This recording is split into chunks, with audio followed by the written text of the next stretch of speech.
Star-crossed friends, Richard and the cosmic connection. In a cozy suburban neighborhood, lived a young boy named Richard.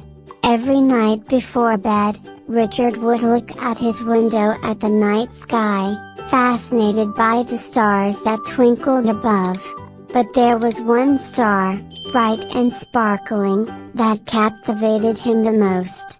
Meanwhile, millions of light years away on the planet Novus, a girl named Isabella shared a similar bedtime ritual.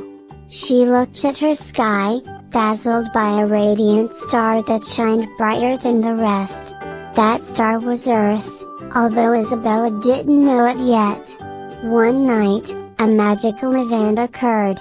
Richard was gifted a telescope for his birthday and couldn't wait to gaze upon his favorite star up close.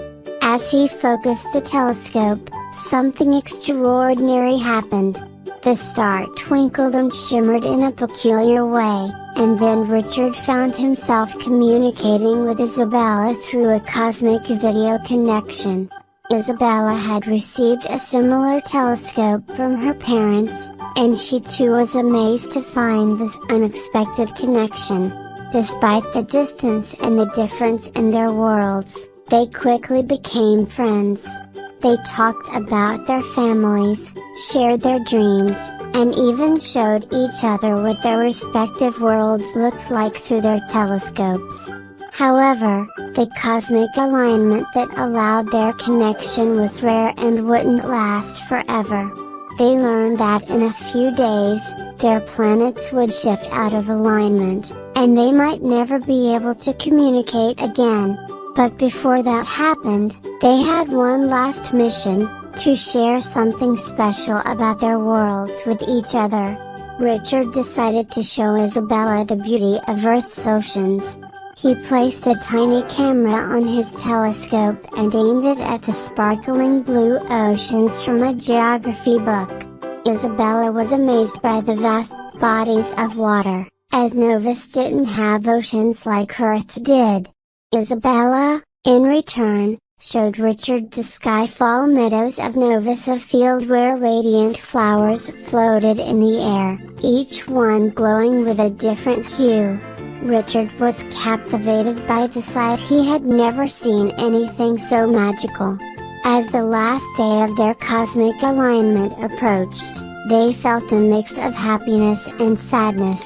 They were grateful for the friendship that spanned galaxies, yet saddened by the thought of losing their star-crossed connection. On the final night, as their worlds began to drift apart, Richard and Isabella promised to keep looking at their respective stars, cherishing the memories and conversations they had shared. Just as they were saying their goodbyes, both stars shimmered brightly as if waving farewell to one another. Years passed, and though they couldn't communicate, Richard and Isabella never forgot their interstellar friendship.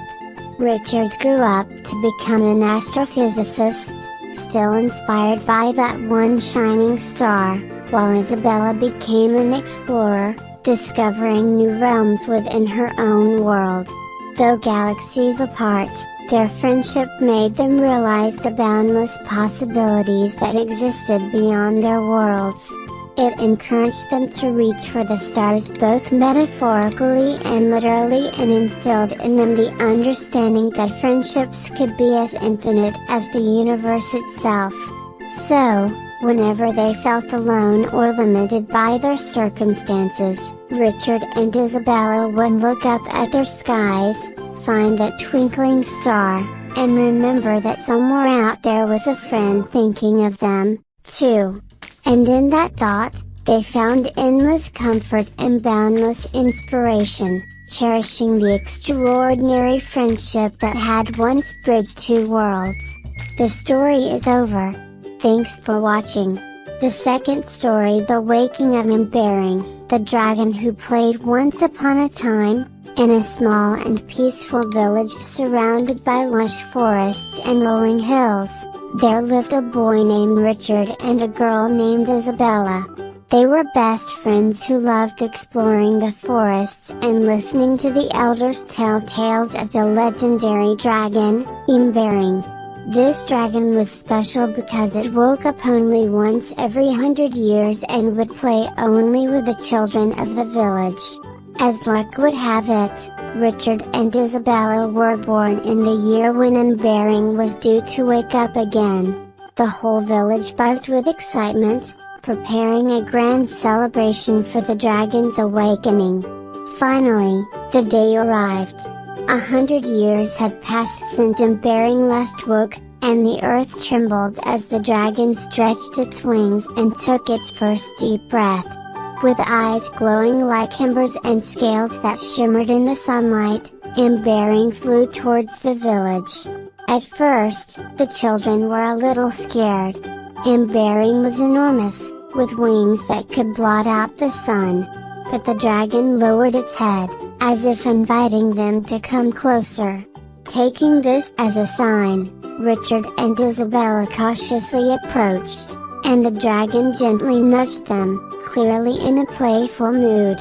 Thus began a day like no other. Imberring showed the children how to fly, lifting them onto its back and soaring through the sky.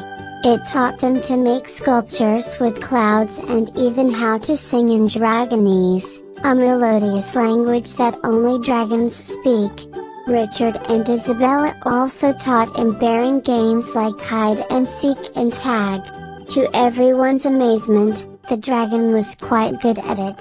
Despite its size, Imberring could curl up and fit into the strangest of places, making the game of hide and seek incredibly fun and challenging. As the sun began to set, Imberring knew it was time to go back to sleep. The dragon led the children to a hidden cave filled with treasures, gold, jewels, and magical artifacts that Imberring had collected over centuries. As a token of friendship, Imberring gave Richard and Isabella each a gemstone that shimmered with an inner fire. With heavy hearts, Richard and Isabella said their goodbyes, knowing that they wouldn't be alive the next time Imberring woke up. The dragon returned to its resting place, and with a final, grateful roar, closed its eyes for another 100-year slumber. As the years passed, Richard and Isabella became the village's new elders. They cherished the gemstones and the extraordinary memories of their day with Imberring, sharing their tales with new generations. The gemstones became family heirlooms, passed down as symbols of courage, friendship, and the endless possibilities of imagination. The children of the village grew up with stories of Imberring, eagerly waiting for the day the dragon would wake up again and bring with it a world of wonders. Though Richard and Isabella grew old, the memories of their magical day stayed young in their hearts, inspiring the village and proving that legends, like friendships, can last a lifetime. So, even today, if you pass by that quiet village, you'll find children looking at the hills with hopeful eyes, counting down the years to Imberring's next awakening, dreaming of their turn to play with the dragon who loved children and shows them a world beyond their wildest dreams. The story is over. Thanks for watching.